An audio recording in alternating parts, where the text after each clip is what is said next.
Hey, football fans, this is Gary Greene, longtime sports handicapper and professional sports bettor here in Las Vegas for the past 35 years. And this is a Saturday college football week number 8 cross-country trips tomorrow on Saturday that we want to talk about. These cross-country trips, I've been talking about these things on the radio for 35 years.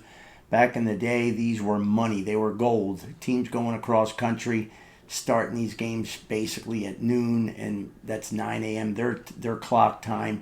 These were really hard games to get up for, and they never were profitable if you were trying to take the cross-country team. If you bet against them, you cleaned up. So far this year, we've had 41 cross-country trips. The teams going cross-country are just 14 and 27 straight up, 17 and 24 against the spread. Once again, you're not going to make any money. These are tough situations. And now with the Big Ten, we're going to have tons of this every single week because the teams on the West Coast are going to end up going all the way to the East Coast. And you have a couple teams like UCLA. They just were at Penn State a couple weeks ago.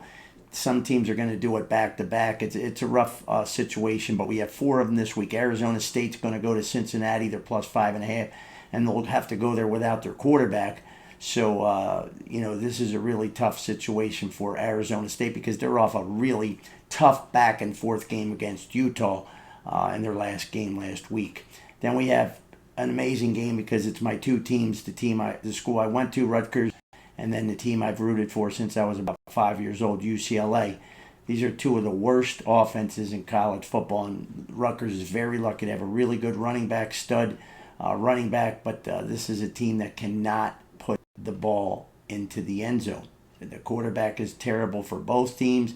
The offensive line for Rutgers is better than the offensive line for UCLA, but there's no real weapons to throw to. The best weapon for UCLA, top wide receiver, might be out. So the total in that game, 41.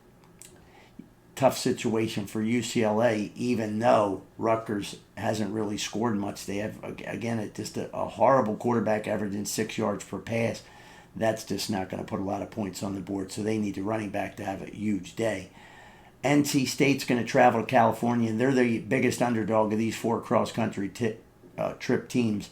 They're getting 10 points, so they're getting a double-digit underdog here in this spot going against Cal. And the last one, only one of these 4 teams is actually a favorite. It's USC it's USC minus 7 as they travel to take on Maryland. And there's just certain teams that I never even looked to bet on. The line could say right now a mistake and Maryland was getting 14. I would not take them because they have one of the worst head coaches. This guy's absolutely awful. And you don't want to bet on teams with awful head coaches. They don't have a clue. They don't know when to call timeout. And Maryland's one of them. So, but USC coming off a crazy game last week and now going cross-country, I wouldn't lay 7 points with this team either. So not the greatest situation of any easy team. I would think that the hardest road of any of the 4 teams is Arizona State because they don't have their quarterback.